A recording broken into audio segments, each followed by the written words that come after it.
Boston players mob him. But Michael Jordan is not only the best basketball player, but he's the most exciting basketball player to ever play. Tatum fires away, pumps it in, 51 for Jason Tatum. The Big Three NBA podcast is powered by Prize Picks, the exclusive daily fantasy partner of the CLNS Media Network. Hello, everyone. Welcome into the Big Three NBA podcast. The Celtics headed to Dallas for games 3 and 4. But of course, Gary, Sherrod, we're going to talk about the first two games, their performance here in Boston. They defeated the Mavericks 105-98 in game 2. Jrue Holiday with 26, Jaylen Brown with 22, Tatum with 18 and 12 rebounds and 9 assists. So, overall, what is your first impression of what could be the first half of this series? The Celtics winning the title. Look, I thought Dallas would. I thought they were going to get one of the first two games in Boston. I really did. I just thought that Boston was going to have that prototypical letdown game, and we just haven't seen it. It seems that Indiana series, for as much as people question whether they get any value out of beating a team that they were, pretty significantly better than on paper. The one thing that we learned in that series is that this Celtics team is on a mission, and the letdowns that have been, I think, historically part of their narrative don't exist this year. That Dallas team, the way Dallas played that game, I would say past playoff Celtics teams would have lost that 70-80% of the time. Dallas, I thought, did enough to win that game, but the Celtics had a stronger will to win. And we'll get into some of the specific things that the Celtics did to get the victory. But the bottom line is this team is locked and loaded to win a title, and there doesn't seem to be anything that anyone can do to stop them, no matter what Jason Kidd's Jedi mind tricks, wannabe mind tricks are, no matter how Kyrie Irving is being Kyrie Irving. The Celtics seem locked into winning a championship, and they're halfway there. Yeah, I thought if the Mavericks were going to win a game in Boston, it would have been in game 2. The Celtics were 25% from the three-point line. They just weren't clicking as well offensively. They were grinding, trailed most of the first half. They kind of came back and took a lead. And I think when they took that lead, and I remember Jason Tatum saying, man, we could have been down by 15, 20 points, and we were up 3. And I think psychologically that really gave them a boost. And then they held their own in the third quarter. They didn't go through those third quarter blues. And then they extended the lead, and then they kind of had that 8-10 and maybe 6 here. And then I think the huge shot by Peyton Pritchard. Dallas had the ball to begin the fourth quarter. So if the Celtics are up 6, it's a three-point shot, three-point game, and suddenly it's a one-possession game, and now you've got this intensity in the fourth quarter. Instead, it's a 9-point lead, and now you're more of a hole. And they came back and they had a chance to get to 3, but they never were able to overcome that lead. So I thought if the Celtics play like this and they win, then they should be able to get this one of these in Dallas. This is going to be a very difficult 2 games for them, obviously home cooking for Dallas and all that. But the Celtics have played a fantastic 2 games in terms of defensively. They've turned Dallas into a one-man team with Luka. Kyrie just looks like he's shook. The rest of the guys, I've been impressed with some of the plays by P.J. Washington, but no one else has stepped up.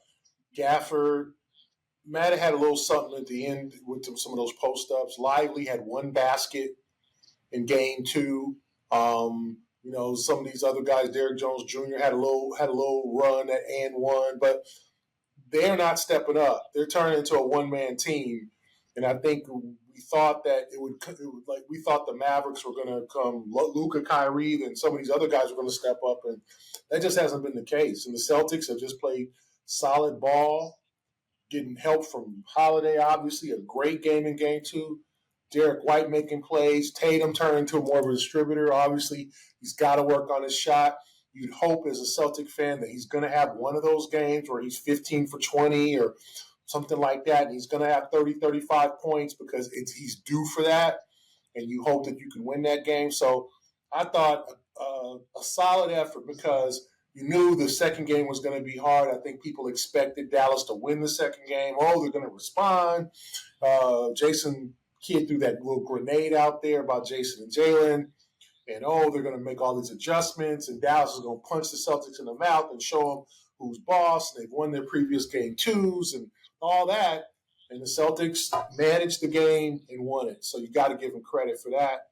And now it's time to take care of business and try to close out this series as soon as you can. Don't give Dallas any hope. Gary, one thing, real quick, Kwani, before we move on, I wanted to just kind of expound upon something you mentioned briefly, and that is their defense. Celtics have played good defense all season long, but this, I thought in Game 2 was one of those few times where those offensive lulls that they go through, because they went 4 or 5 empty possessions, and typically those empty possessions on offense have a way of seeping into what they do or not do defensively, and I thought that never happened. It's like when they weren't scoring, they weren't getting scored on, and that, to me, is part of this team's growth.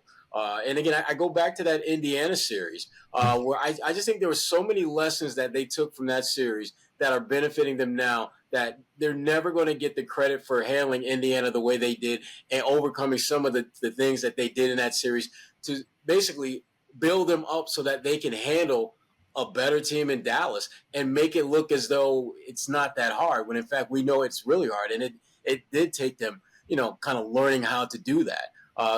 That three-pointer by Peyton Pritchard was an absolute dagger. I think because remember, the Celtics were up by like 13, 14 points near the end of that quarter, and they seemed to have it in control. And the next thing you know, those last minute and a half, 2 minutes, Dallas just chipped away at that. And so that Peyton Pritchard three was just an absolute, just a gut, just a blow to the gut for Dallas after they were trending in the right direction at the right time to make this a game and get it to a one-possession game. Because if you're the Mavericks, that's exactly what you want. Luka is at his absolute best in those 1-2 possession type games at the very end where they need one shot to go down in order to win. And the Celtics never allowed them to get that close when it mattered most.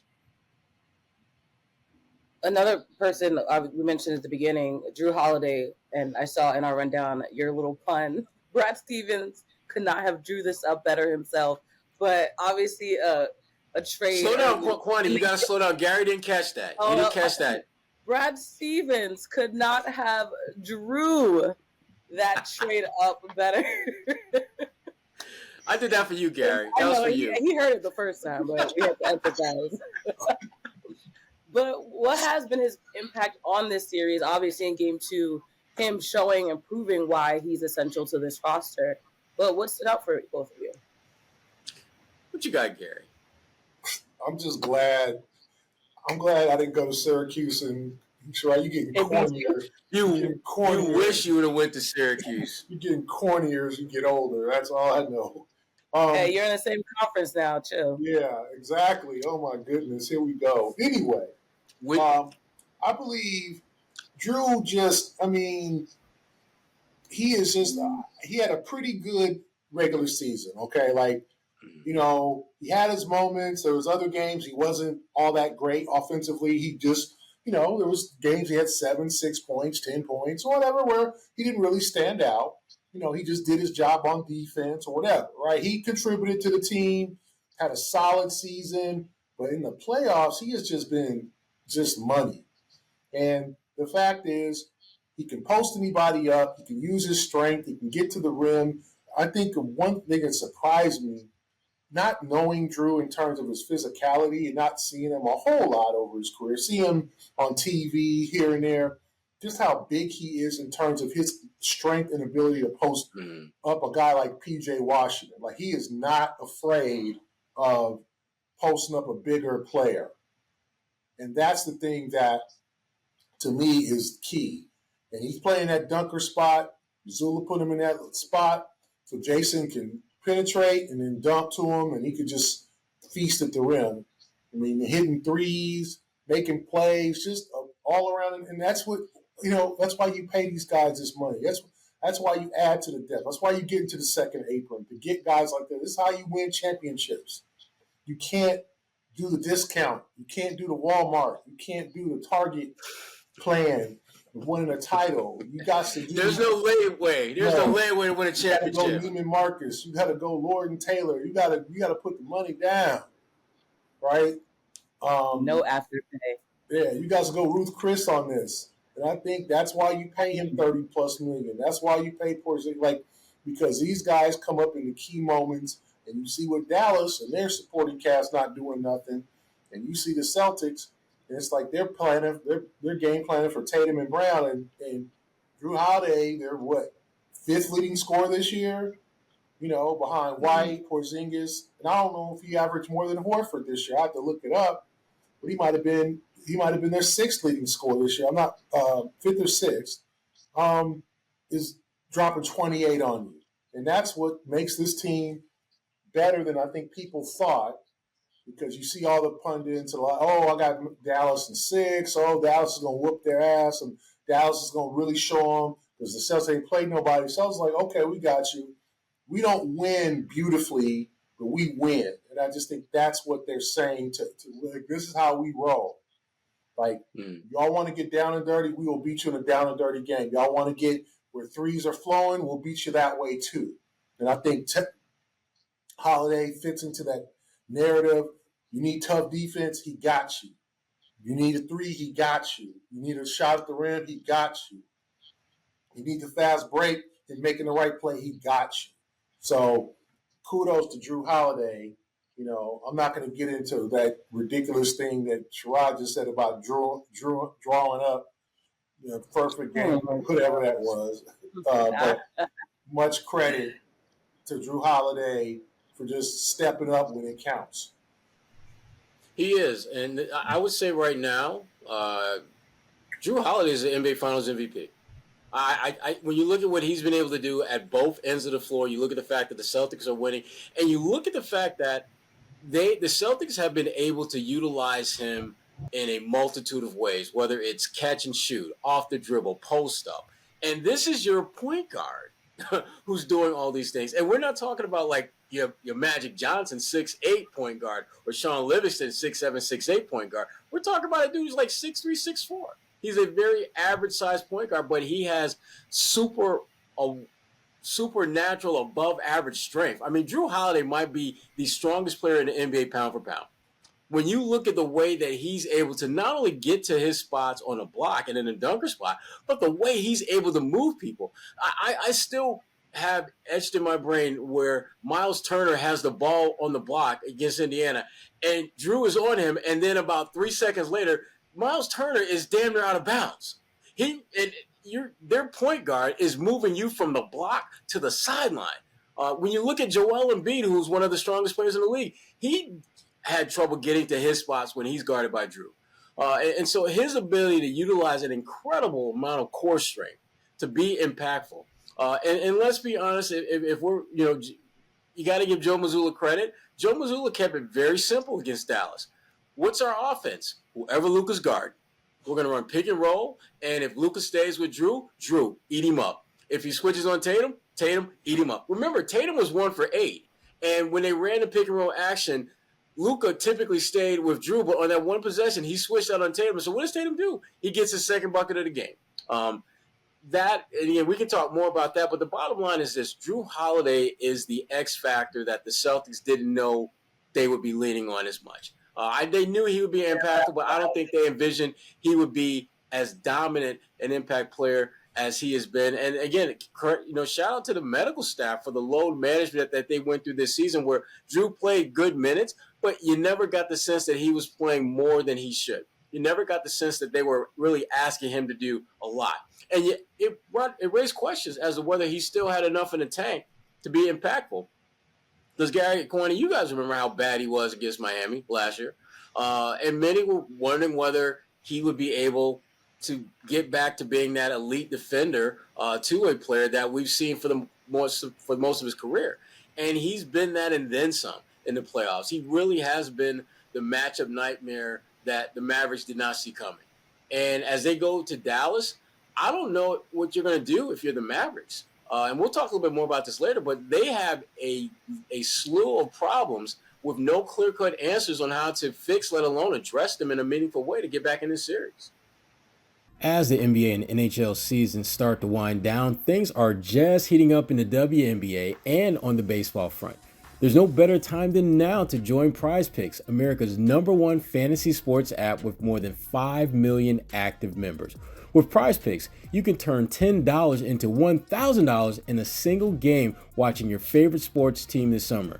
You can make a Prize Pick lineup in as little as 60 seconds. You just need to pick more or less on 2 to 6 players, stat projections, and you're locked in.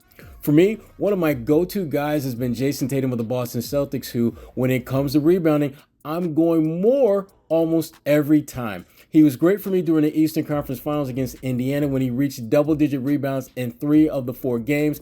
That's what I'm talking about, JT.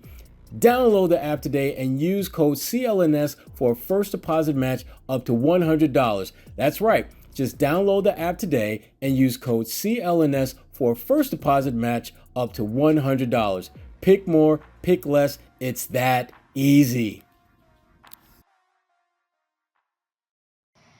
Marcus Smart, you can't help but think about him when it comes to, of course, Jrue's performance, but just the way he was considered the glue guy, the heart and soul of the team. And so, of course, in an era where everything feels the need to be divisive, from your perspective, how can you celebrate Jrue, but without having to slander Marcus Smart? It's hard because even when you do it, there's a segment of Celtics Nation that is going to slander Marcus anyway.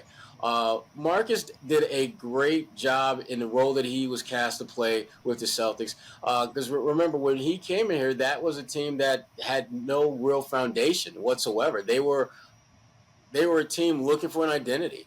And when you look at the Celtics team and look at how much they emphasize defense, there is no way you can look at what they do now and not see the handprints of Marcus Smart all over that. He brought a level of intensity that this team has taken to another level. And, we see this happen a lot in the NBA where you have a coach that'll come in or a player that'll come in and they'll do a solid job. But in order to get to that next level, that player, unfortunately, is going to have to be moved on to bring in someone else who's a better fit at getting you to that next level. I saw this firsthand in Detroit. When Rick Carlisle was the coach, he did a great job of laying a foundation with Chauncey and Rip and all those guys. But when it came time to win a chip, they cut him loose and they brought in Larry Brown and they got that chip the first year. It sucks. But it's real. It happens. And I think Marcus Smart, in many ways, he may not get a championship ring, but he has had a role in this team's success. You look at the growth of Jaylen Brown and Tatum and Marcus Smart's presence with those guys, and I think his absence as well has allowed those guys to grow and prosper and be on the cusp of winning Banner 18. Life really isn't fair sometimes when you really think about it. What's that? I say life really isn't fair when you think about it. Yeah. Yeah, I mean, that's another podcast, Kwani. That's another podcast. I know it. Life isn't fair. I just think, it's hard. Marcus gave all he had in his 9 years.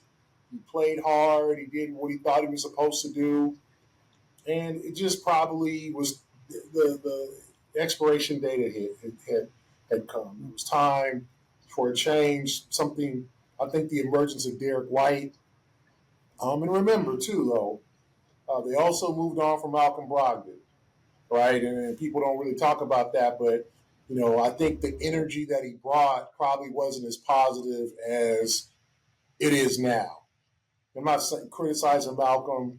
I think Malcolm's a solid dude, but the whole dynamic of him and Marcus and who should play and, Malcolm thinks that he's a point guard. You're like, all of that it was probably time to move on from both, and they did.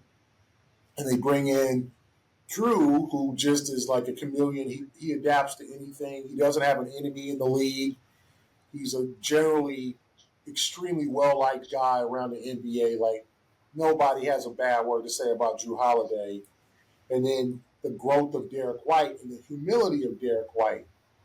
Derek is just, he talked last night about saying, like, basically, Jrue could have came in big league league, He's more accomplished. He's a gold medalist, NBA champion, all-star, all defense. He could have been like, hey, son, like, you do you, but I'm the man around here. I'm the dude who's going to be running the show and the point guard, and that didn't happen. Jrue came in with great humility, and I just think maybe the tone caught, and I think there was probably a perception and a thought that Marcus had taken not too much control, but Marcus's like influence and impact on the organization had probably been a little too much. Just his decision making on the floor, trying to maybe, some of the clashes with Mazzulla. I just think people felt like, you know what? Like, I just think this guy, and he's so invested, and he cares so much that it might be a little overboard. I just think that was probably the reason. And it has just brought a breath of fresh air. And it's nothing against Marcus. Whenever he comes back from Memphis, he'll get another standing O, and he'll get more love, in future. And he deserves that. And you hope that his career, and he can help Memphis become a Western Conference power, because I think they really like him there. And obviously he spent most of the year out with injury, unfortunately for him, with that hand injury. But, I'm sure he's not loving this. I'm not sure. Of course, I think he's rooting for his former teammates. I don't think he's like, I want the Mavericks to win. But I'm sure it's hard for him to watch. And it should That will hurt, yeah. Because he wanted to win the chip or come close to winning the chip here. And this is as close as this team has come to winning a championship in 14 years since they were up 3-2 on the Lakers in 2010. Right. And this time they're up 2 games. So they haven't been up 2-0. I think they're up 3-1 in the Lakers series in 2008, but they haven't been in this position in many, many, many years. Let's get into the conversation about Jason Tatum and Jaylen Brown. Let's talk about Tatum first. Good numbers, but is Tatum not who we thought he was? And to your point, Sherrod, there was that quote from Kidd about Jaylen being the best player. Obviously, like you said, some mental games there, but so far, what do you two think? What has his performance proved? You talking about Tatum? Yes. Well, First of all, Jason Kidd did pretty much what performance. Yeah, Jason Kidd did pretty much what them kids from Cali do. I mean, that's such a Cal move. Try to play the Jedi mind tricks, and they don't work. Clearly, they don't work. I think the thing about Jason Tatum that we're starting to see more and more of is that on this particular team, he has a role, and that role isn't necessarily what we have envisioned it being. Like, he's shown the ability to be a much more effective facilitator than he is a shot maker. And yeah, he's struggling with his shot, and he's going to have a game or two where it's just going to be a complete opposite of that, where he'll go, he'll shoot 60, 70% from the field. He'll have fewer assists, but he'll just be in a nice flow. But for this team to be a great team, I think he's embraced the fact that I need to be less of a scorer and more of a scorer setup guy. You look at it, he's getting to the paint pretty much anytime he wants to. And rather than taking a lightly contested or totally contested shot, he's just sucking that defense in and kicking it to guys. He had 7 assists in the second quarter of Game 2. The last time a guy had that many assists in an NBA Finals game in a quarter, it was some little point guard by the name of John Stockton back in '98. So Tatum is doing some historically amazing things out there as a playmaker. And the issue that I think a lot of people have is he's doing it in a way that doesn't make people feel comfortable with their own predetermined narrative of how he should be playing. They envision Tatum as being top 5 Tatum, a guy that can go out there and get you 30 points any given night. And Tatum's like, I don't really need to do that. I'd be more effective if I score maybe 20, 25 points and have like 8, 9, 10 assists and get 7, 8 rebounds. So he's figured out what he has to do in order to help this team be successful. And the only real issue I have with his play, more than anything else, is the turnovers. I still think he's making too many turnovers. That just, it's not about Dallas's defense. It's more about him just making bad decisions and bad plays. But the shots that he's missing are good shots for the most part. They're shots that he has the ability and has shown a track record of knocking down. They're just not going down right now. But to his credit, he's doing what I think the really great players are able to do, and that is when your first option as an impact player doesn't work, do you have counters? He's not shooting the ball as well as he'd want to, but he's still getting rebounds. He's still defending at a high level. He's getting his teammates involved, and they're winning games. And so as long as he's figured out ways to impact winning in ways to kind of mask his offensive shooting struggles, the Celtics are going to be in great position to bring home banner 18. Yeah, I think Tatum is he's definitely struggling with his shot. I think he's hesitating at times, and I think sometimes he's driving just strictly looking to pass. Okay, and then he missed some chippies. I mean, he was 6 for 22, and he probably missed at least 6 or 7 shots, like including layups that he usually makes. Like that wasn't just bad shots; it was damn, Jason, like how you missed that. So you got to think he's going to get better at that. But I just think you got to admire his wherewithal and his perseverance to just become a different player and morph into somebody more like a point forward. And it was interesting. Like I talked to Cedric Maxwell last night, and I asked him, "Do you think he was MVP of the '81 Finals? That was Bird's first Finals."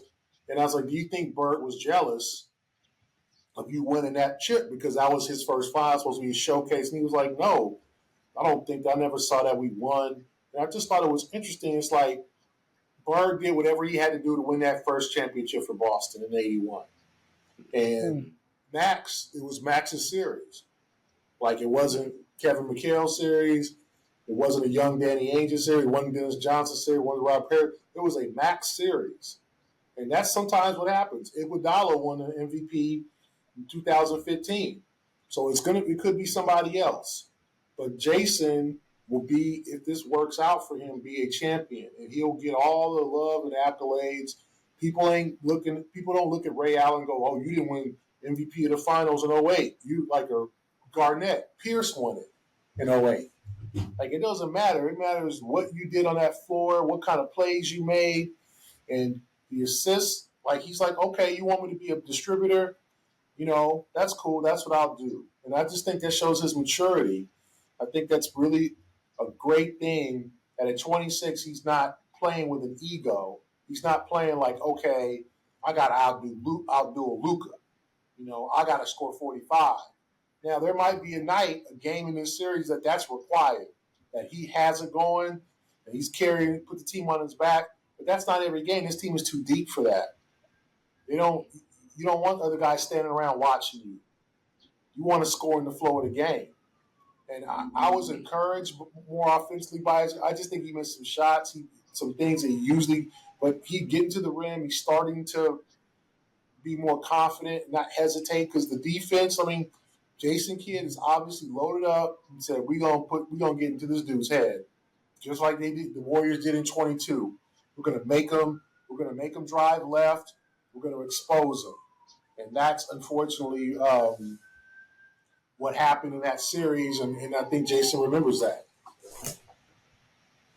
Jaylen Brown has seemed to be filling the gap that the vocal leader gap that Marcus Smart left for the Celtics. And as a result, you see, I don't know if you guys have seen like the mic'd up segments with the NBA and ESPN, but really, really vocal, not only on the court, but off the court. So do you guys think that alludes to him becoming the new leader for this team, or is that not related? Go ahead, Gary. Give your Cowboys some love. Come on now. Well, I think this has probably been going on for a while, but I think the mic thing is just something that's probably happened during these playoffs. I feel like we need more of that. I think Jaylen is becoming more of a leader, and he's a senior member of the team. When Marcus left, everybody said, "Well, who's going to be the leader now? Who's going to be the vocal guy?" It's not really Al. That's not really Al's game. And Derek's a quiet guy. Jrue's a newcomer. It's going to have to be Jason and Jaylen. And I think that you can see Jaylen encouraging Jason, "Hey, man, it's cool. Like, keep doing what you do. Don't get down on yourself. Don't get discouraged because shots aren't going in." Jaylen is a year and a half older than Jason. As much as we associate them with being about the same age, there's a little bit of Jaylen's older. He's been in the league a year longer. And so I think he's taking the reins. He's 27 years old. Like, He's taken the reins of leadership, and you have to admire that. I mean, they want to win this thing. They know that's what's keeping them short from being all-time greats when having their number raised and all this stuff. That they hear enough about that 08 team. They understand that, although those kids, they were all in sixth grade and elementary school and all that when that title was going down in 2008. And Kwani was in high school, but they do remember. They do remember that. So they understand, and they understand how important it is to win in Boston. They see everybody coming out, all the hockey players, Matthew Slater and, Zdeno Chara and all these, Pierce last night. Like, they understand how big of a deal it is. And I think they've taken the reins from Marcus and said, okay, this is the type of leader I'm going to be. I'm going to lead this team because it needs to be led, and we're the ones that have to do it. And I think that's really important. Yeah, I mean, his leadership, it stands out from Marcus's on a number of levels. But I think the biggest one is that when he's speaking, you're talking about a guy who is one of your top two players. On any given night, he's your best player. And to hear that voice taking charge, leading you, it resonates differently. I don't care what any of the players say. And that's not a knock against Marcus, but just acknowledging how Jaylen Brown has ascended as a player, as a leader, as a voice in that locker room, as a voice on the floor. And he's done this while still playing at a high level. If you look at the playoffs in its totality for the Celtics, he's been their best player. Jrue Holiday, I think, has been better in the finals, but overall, Jaylen Brown has been their best player. And he's done it in a way that balances both impact play with impact leadership. That's absolutely pivotal to this team's growth and position to where they are now. I think when you look back at that team that was in the finals a couple of years ago, they just weren't mature enough to win a championship over Golden State. You think about some of the mind tricks that Draymond Green was able to play that the Celtics bid on. Similar to what in many ways, similar to what Jason Kidd was trying to do. With all the praise on Jaylen for being the best player on the team. And then when he talked about Jason Tatum, he said, yeah, he's a very good offensive player. And believe me, that shade was not ignored. But they didn't allow that to impact their play. They went out. In fact, they doubled down on saying, you know what? Jaylen, he's really good, but so is Jrue. And so is Derek. And so is Tatum. And so basically, they shut that noise up really quick. But the biggest thing to me when you talk about Jaylen Brown and his leadership is the consistency that we're seeing. I mean, think about it. When they played Miami back in that series, and there was that, kind of hard foul, I think it was Caleb Martin had on Tatum, there was only one player that got up in his face. That was Jaylen. And even though nothing transpired from that moment, it was a clear signal that, look, you are not going to mess with my guy. Otherwise, we're going to have some problems. And I'm going to get in your face right now and let you know that. Little things like that are what allows Jaylen Brown to walk inside that locker room and step on that floor and have not only the support of his teammates, but also an understanding that his leadership is something they need to embrace, something they need to follow, because it is going to take them to a place that none of them collectively have been. And that is Banner 18. The NBA Finals have finally arrived and will once again be one of the hottest tickets in sports. You want to be there and not have to mortgage the family home or take a second job to do so, right? Game Time makes getting NBA Finals tickets even faster and easier. Prices on the Game Time app actually go down the closer it gets to the tip-off. With killer last-minute deals, all-in prices, views from your seat, and their lowest price guarantee, Game Time takes the guesswork out of buying NBA tickets. That's a huge get when it comes to the NBA Finals, which will start in Boston for games 1 and 2. Those tickets are going to be super pricey, so waiting to the last minute and take advantage of the Game Time app makes a ton of sense. Here in Boston, every season is sporting season, so for me, the Game Time app makes it super easy to find tickets for just about every sport in my area, which is great this time of year when family or friends pop into town at the last minute and you're scrambling for something to do that won't break the bank, like, getting tickets to the NBA Finals, Game Time has you covered. So take the guesswork out of buying NBA Finals tickets with Game Time. Download the Game Time app, create an account, and use code CLNS for $20 off your first purchase. Terms apply. Create an account and redeem code CLNS for $20 off your first purchase. Download Game Time app today. Last minute tickets, lowest prices, guaranteed. All right, the real leader of this team, well, whatever, formal leader of the team, Joe Mazzulla, he was asked by our good friend Vinny Goodwill about not you laughing at Gary's got to get comfortable for this one. Oh my God, not to lean in the chair, comfy. But we had talked about this last week. This is the first time in a while that we've had two black head coaches leading in the NBA Finals. Joe Mazzulla's answer, if you haven't watched it yet, definitely take a listen. Gary, you were there, I imagine. Was it as awkward as the video we watched? Yeah, it was. Okay. Not him giving me a short answer like Mazzulla. Oh, yeah, he just went Mazzulla. You just got Mazzulla. Yeah, it was. What did you two make of that answer? Oh, okay. I just think it's a tough situation because it is a story. Because the last time two African American coaches went opposed each other was 1975. Golden State, Washington, Al Attles, and our dear friend, former great Celtic, Casey Jones, who I said, people don't know, before he coached the Celtics, he coached the Washington Bullets towards the NBA Finals. The Golden State won the series. The great Al Attles is still alive and kicking in San Francisco. Shout out to him. And so it's a significant story in terms of two African American coaches in a league where that doesn't always happen. There's not, the number of African American coaches go up and down, are facing each other. I just think when you don't know, I think what happens is, unfortunately, Mazzulla is on this national and now international stage, because everybody is here and they've only heard about Joe. They only know about Joe from the press conferences. They don't know him well. Like we all have gotten to know him, and I've gotten to know him very well.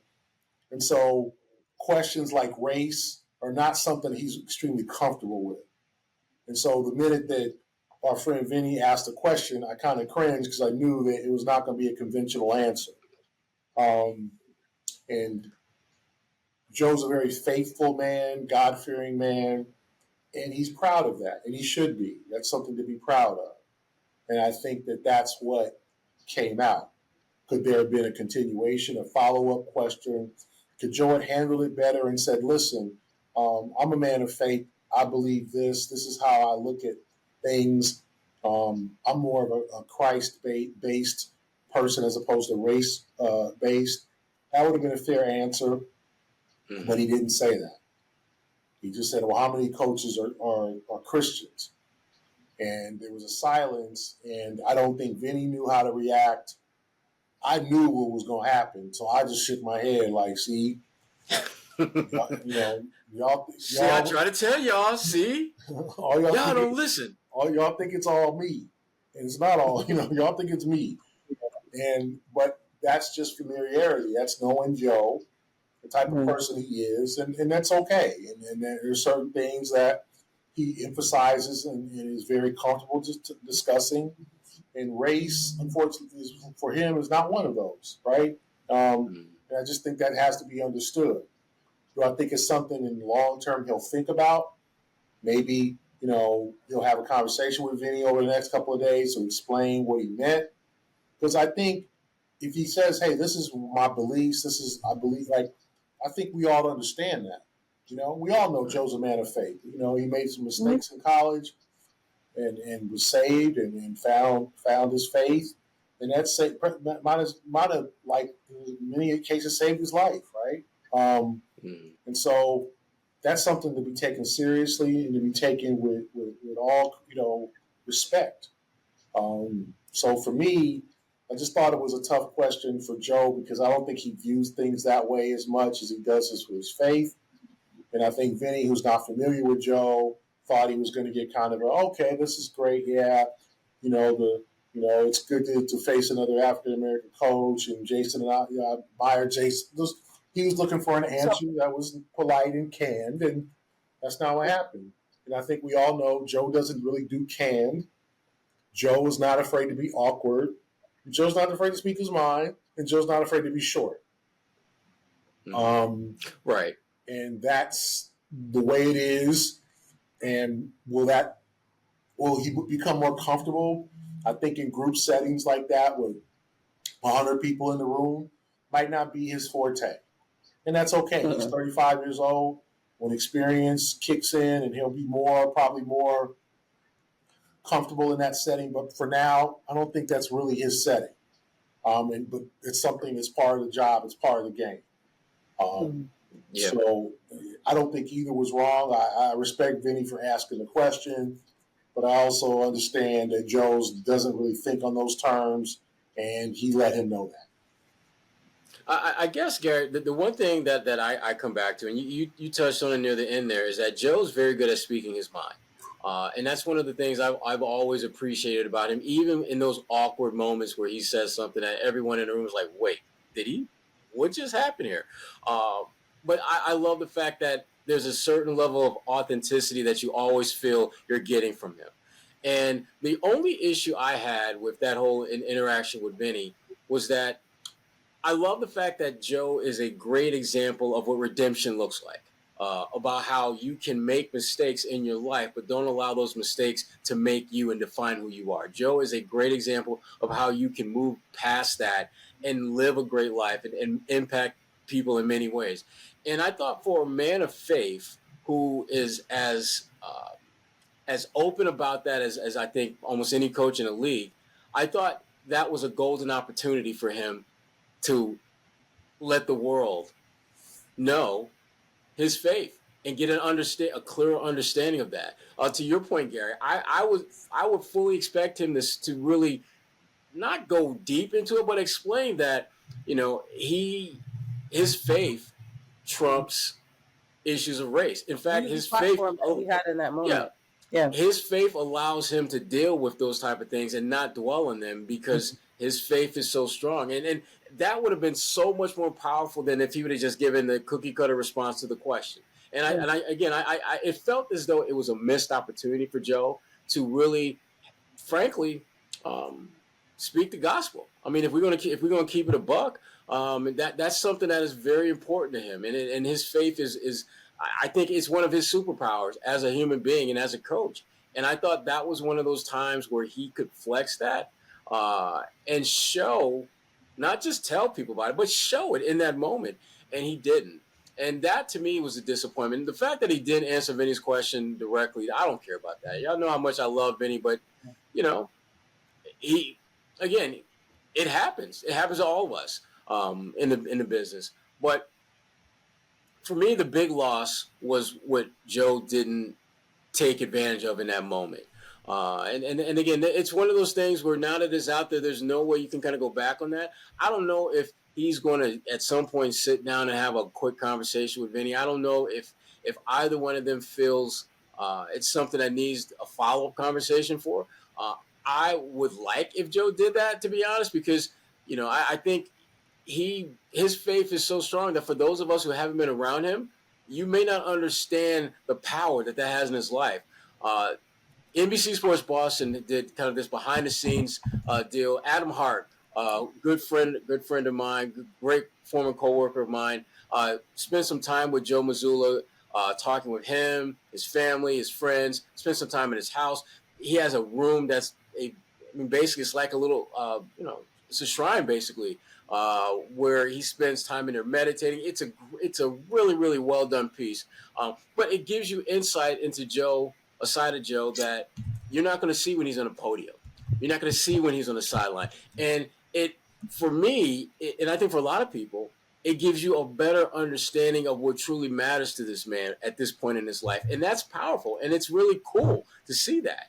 And I thought on that podium, that was another opportunity for to show the world this side of him.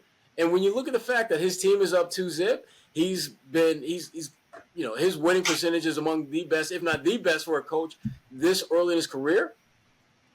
You can tie all that together in a way on this platform and just give people a better understanding of the things that have factored into you being where you are.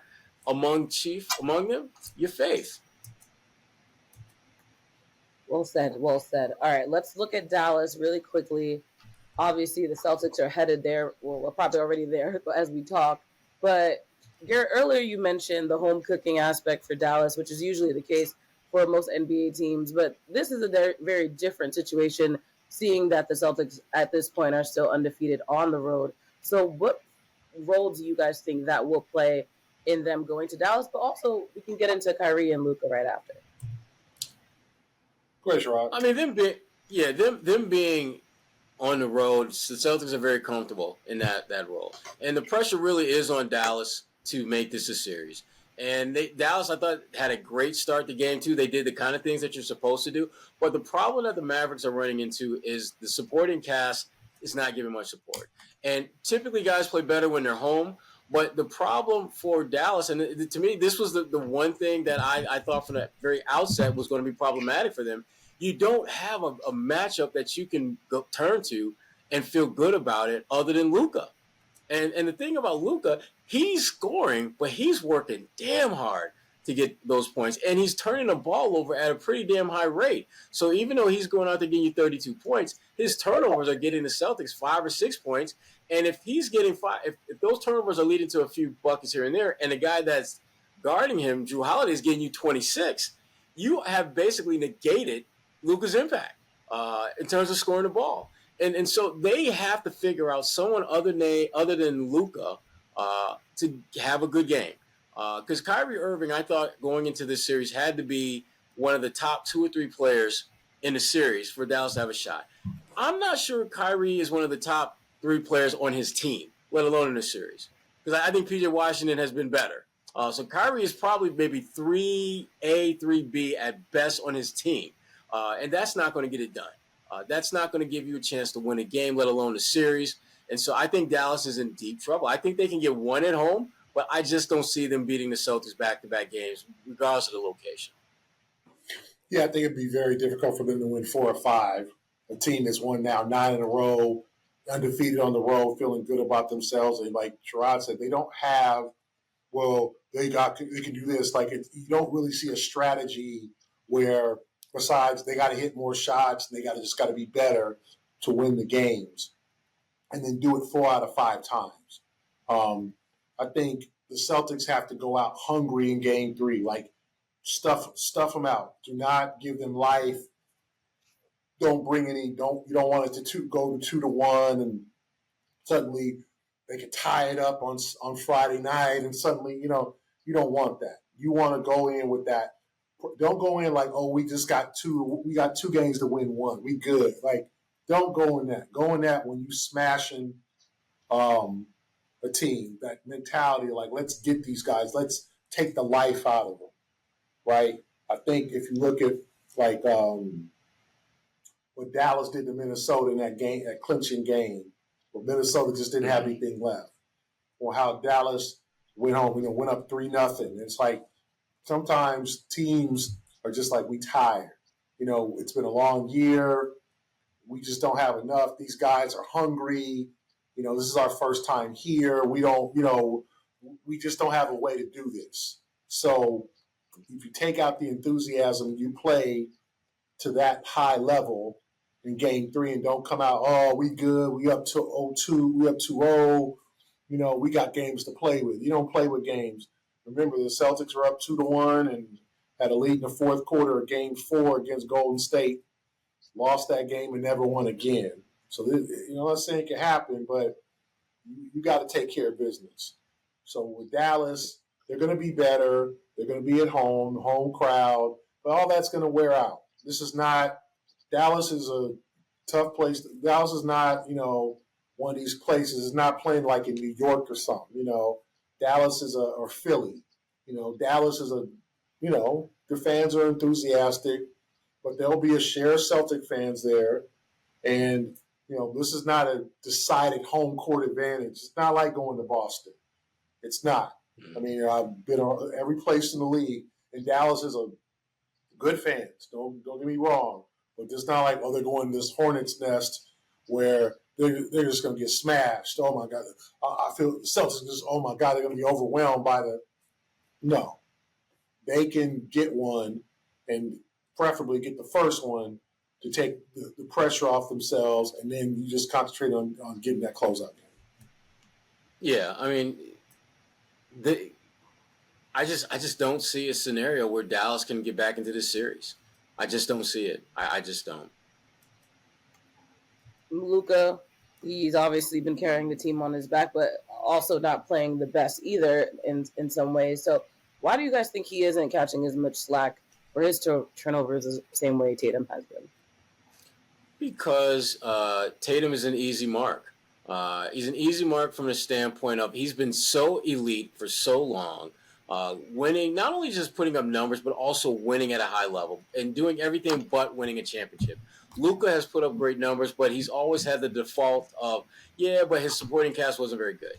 Luka, and because of that, he is given way more grace than he probably should. I mean, he had 32, 11, and 11 the other night, but he also had 8 turnovers, which, Tatum has damn near triple doubles, and he'll have like 5 or 6 turnovers. And all the narrative or conversation is about, wow, Tatum really has to do a better job of taking care of the ball. It's like, but damn, the dude just had a damn near triple double. So I think Tatum is a victim of his own individual and team success, which is why he's judged, I think, to a higher and stricter and, to me, an unfair standard. But he's at a point now where that really doesn't matter. He's 2 wins away from winning a championship. And whether he's NBA Finals MVP, it's not going to matter because his impact and imprint on this series is undeniable. It's just not necessarily the way many people envision Jason Tatum winning his first NBA title would look like. Yeah, I think that people are expecting, high-scoring, top-5 Tatum. And I think he's played like a top-5 player, but it's been more of a versatility, an all-around player. And then Jalen has taken the reins of like, okay, I'll do the scoring. I'll handle business. I will dunk on people. I'll make them a dynamic play. You're not seeing Jason make these dynamic plays. You're seeing him make the right plays. And that's what you're supposed to do, But we're waiting for Jason to hit 5 threes in the first quarter, then two-hand dunk on Gafford, then woo-woo, spin around Luka and do one of those looping layups. Like, we're waiting for those plays. But meanwhile, he's driving into the paint, bounce pass into Jrue for the layup, and that'll look fancy, but that's an assist on his scorecard. That's on the stats. And he almost had a triple-double, even though you're 6 for 22. And I do think, as I said, there was 5 or 6 shots he should have made. A couple of missed chippies at the rim, a couple of missed jumpers, saw a couple of shots that went in and out. So I think he'll be fine there. I don't think he's like, you look like, oh, man, he's not even close to the basket. It's going to happen for him. But what you want him to do, as well as score, is continue to play that distributor. Don't let up on any other aspects of the game. I had to leave the best for last. Kyrie Irving, 14 points per game, 4 assists. There's a video of him walking off at the TD Garden putting 5 fingers up to a fan, basically promising that he'll be back is what it seemed. So what's wrong with Kyrie, and what exactly can he do to redeem himself for his team?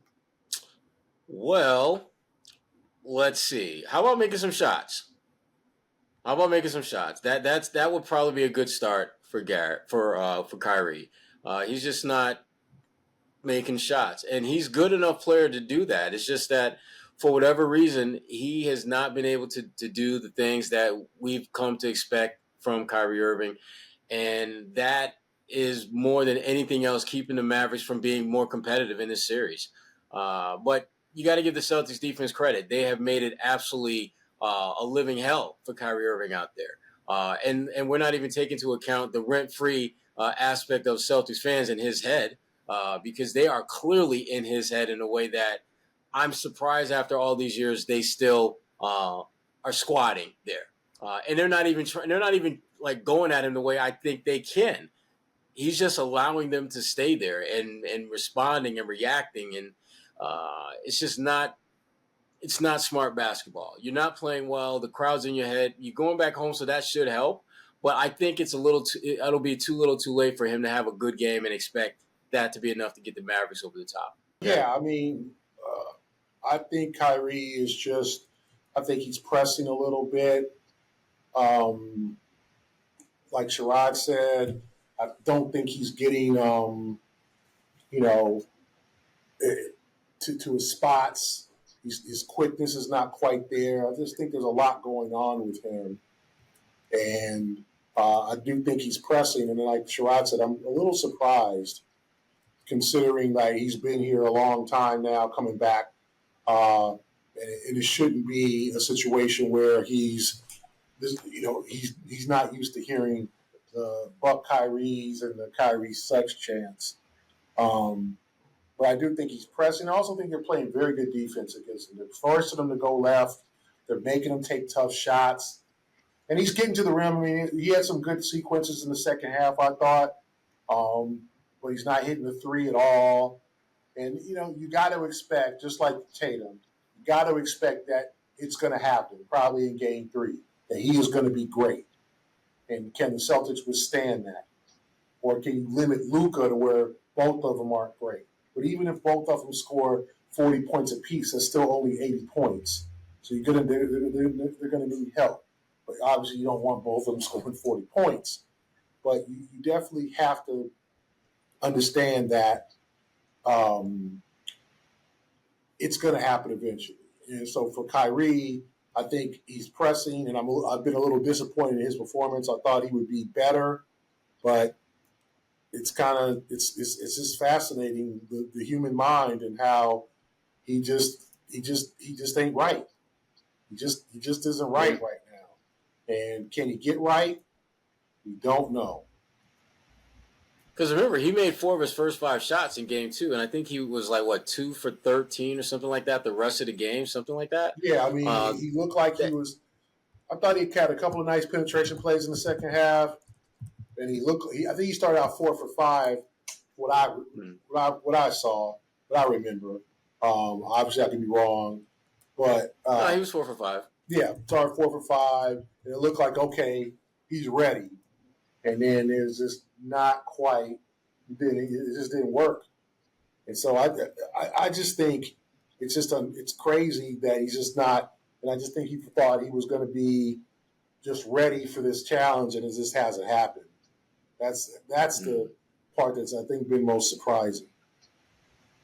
Yeah. Well, we shall see what happens in Game 3, which is, of course, on Wednesday, and then Game 4 will be Friday. And then we'll see whether or not the Celtics make it back home to TD Garden the following Monday. But we appreciate you guys sticking around for this, I guess, away preview for the NBA Finals.